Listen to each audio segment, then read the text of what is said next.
Bobi Wine alangidde General Museveni ekikolwa ekyokusosola mumawanga. Yadde ng'ate General Museveni akisiba ku Baganda oba bayite abaana aba National Unity Platform naddala abali mu Central Uganda. Omukulu Bobi Wine ng'ayita ku mukutu gwe ogwa Facebook. Kyaddaaki avuddeyo n'agamba nti Dr. Warren Namara ng'ono ye Director of Health Monitoring. Kyaddaaki yavuddeyo n'abanga akwata oba alagira okukwatibwa kwa Dr. Byarugaba Baterana ng'ono y'abadde Executive Director ow'eddwaliro ery'e Mulago.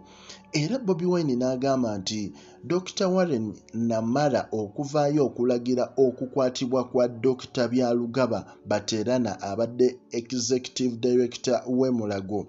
Ate mu mbeera y'okuba nti bamukutte, omukulu ono amanyiddwa nga Baterana bagenda mukwasa CID oba Criminal Investigation Department ng'ate CID eno ekulirwa omwami amanyiddwa nga Major Tom Magambo Lwabudongo.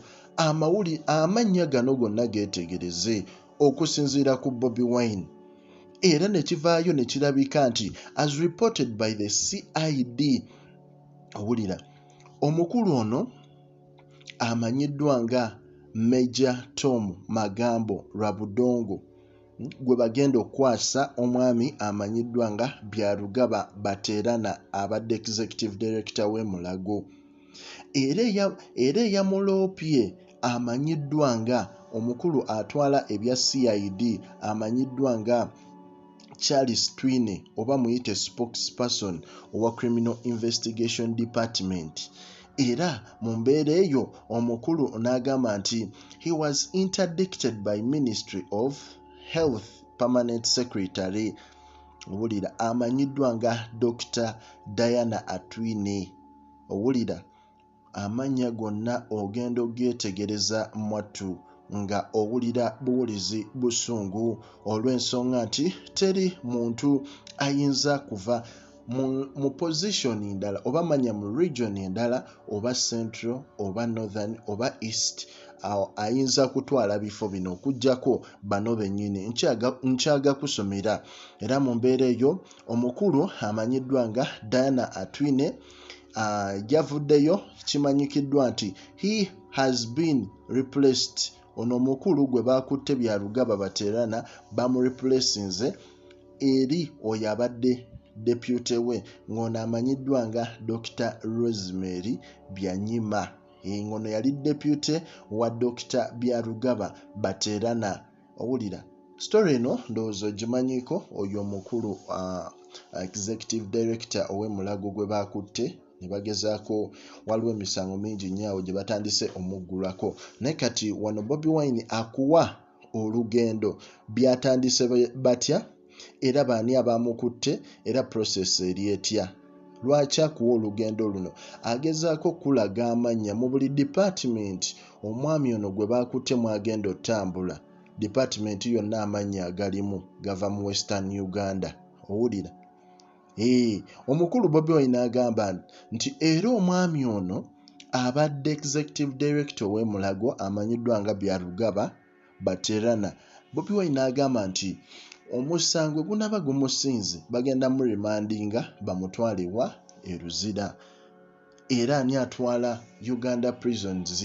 Omukulu amanyiddwa nga Byabashaija. Owulira Bobi Wine avaayo n'agamba nti they practice open tribalism and yet when we expose them they claim we are tribalistic. Owulidde Bobi Wine n'avaayo n'agamba nti abantu bano mu lwatu bapracticingira ddala kye bayita okusosola mu mawanga. Kati we bagezaako balabisa abantu bano ne bavaayo ne bagamba nti ate abantu ba Bobi Wine bwe bapracticinga tribalism. Nenga akulaze omukulu ono Dr. amanyiddwa nga Byarugaba Baterana ng'ono yabadde Executive Director w'e Mulago. bamututte ne bamukwasa CID ani agikulira Major Tom Magambo ani okay kati waba ye Major Tom Magambo ani yamutwalidde information nti waliwo gwe bagenda oleeta wino beerawo spokesperson wa CID yani ye Charles Twine era ne bagamba nti okay Charles Twine ye ya report nze wulira amanya mu mbeera eyo ate ne wabaawo okuba nti bamwinta dictinze oba mujjako ebyokuddamu okuba ng'akola mu busawo omukyala amanyiddwa nga owa Ministry of Health Permanent Secretary yani oyo Diana Atwine era mu mbeera eyo ono omwami gwe bakutte babadde balina omureplacinga position ye wabeewo omulala agituulamu ey'okubeera nti yakulira eddwaliro ly'e Mulago ani ye Dr. Rosemary Byanyima gwe bataddewo owulira ate ono omwami ogumusinga ani gwe bamutwala mu prisons ekulirwani omukulu amanyiddwa nga Byabashaija naawe ndowooza weewuliriddeko so byebimu kubisingira ddala okunyiiza abantu era wasoma comments ku post eno bukambwe bwereere oli n'agamba so many questions and few answers to mention but Uganda we are going dictatorship in Uganda must fall but by all means oli nagamba Rita nagamba nti Uganda is family asset the same applies in opposition if they take power nothing will ever unite us and bring equality basing on qualification no matter what unless we bring a new regional governance of federalism because tribalism can't be out of this country eyo bwatyo bwawadde endowooza ye ne tulaba omulala nti Bano basajja bajoga Rabbi, they build this virtuous empire full of goons as they blindfold our parents and grandparents, but they should sleep because they brought peace in the country. But which kind of peace is this? Museveni and its regime have treated Ugandans as fools for decades. Yunus Ruswa. For decades. So ebintu webityo ebikyagendera ddala maaso. Bobi Wine alagidde ddala obukambwe ku nsonga eno eya tribalism. Museveni gyasiiba asi ku Baganda.